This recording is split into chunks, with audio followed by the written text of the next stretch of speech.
Hello viewers, welcome to my channel. நாஸ்ட்ரோடாமஸோட 2024 ப்ரெடிக்ஷனை பற்றி தான் இந்த வீடியோவில் பார்க்க போகிறோம். இவர் தன்னோட மரணத்தை கூட ப்ரெடிக்ட் பண்ணுற அளவுக்கு ரொம்பவும் பவர்ஃபுல்லாக இருந்திருக்கிறாரு.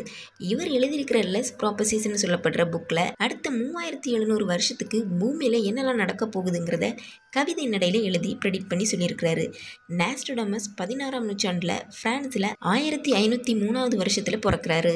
இவர் ப்ரெடிக்ட் பண்ணதில் ஹிட்லரோட கொடூரமான ஆட்சியாக இருக்கட்டும், ஜான் எஃப் கெனடியோட கொலையாக இருக்கட்டும், அமெரிக்காவோட 9/11 ட்வின் டவர் சம்பவமாக இருக்கட்டும், ரீசெண்டாக வந்த கோவிடாக இருக்கட்டும், இது எல்லாத்தையுமே முன்னாடியே ப்ரெடிக்ட் பண்ணதாக சொல்லியிருக்காங்க. ஸோ அந்த மாதிரி 2024க்கு ப்ரெடிக்ட் பண்ண இன்ட்ரெஸ்டிங்கான விஷயத்தை பற்றி பார்க்கலாம். ஃபஸ்ட்டு விஷயம் என்னென்னா, கடல் வழியாக போர். அதாவது ஒரு வளர்ந்த நாடு கடல் வழியாக போர் புரிய போகிறதா சொல்லியிருக்காங்க. இது சைனாவாக இருக்கிறதுக்கு சான்ஸ் அதிகம்னு சொல்லப்படுது. ஏன்னா ஆல்ரெடி சைனா தைவான் கண்ட்ரிக்கு நிறைய ப்ராப்ளம்ஸை கொடுத்துட்டு வருது. அடுத்து என்னென்னா, ராஜ பதவியில் இருக்கிற ஒருத்தர் பதவி இழப்பார்னு சொல்கிறாங்க. இது மேபி பிரிட்டிஷ் ராயல் ஃபேமிலியோட சம்மந்தப்பட்டிருக்கலாம்னு சொல்லப்படுது. கிங் சார்லஸ் III சரியாக ஆட்சி செய்யாமல் மக்களால் அவரோட பதவி பறிபோக சான்ஸ் இருக்கலாம்னு சொல்லப்படுது.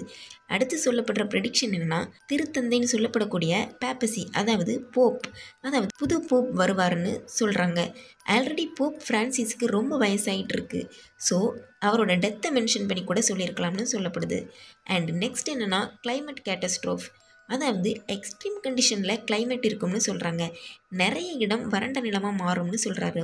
அது மட்டும் இல்லாமல் வரலாறு காணாத மழையும் பெருவெள்ளமும் இருக்கும்னு சொல்லியிருக்கிறாரு. இது எல்லாம் 2024லையும் நடக்கும்னு சொல்லியிருக்கிறாரு. இவர் சொன்ன எல்லா விஷயங்களும் நடக்குதான்னு பார்த்தா கண்டிப்பாக இல்லை. ஒரு சில விஷயங்கள் மட்டுமே கரெக்டாக நடக்குது. இன்னும் ஒரு சில விஷயங்கள் நமக்கு என்னென்னே புரியாமலே போயிடுது. ஏன்னா நாஸ்ட்ரோடாமஸ் எழுதியிருக்கிற எல்லாமே ஒரு கவிதை நடையில் ஒரு பசில் மாதிரி இருக்கிறதுனால நம்மளால் புரிஞ்சிக்க முடியல.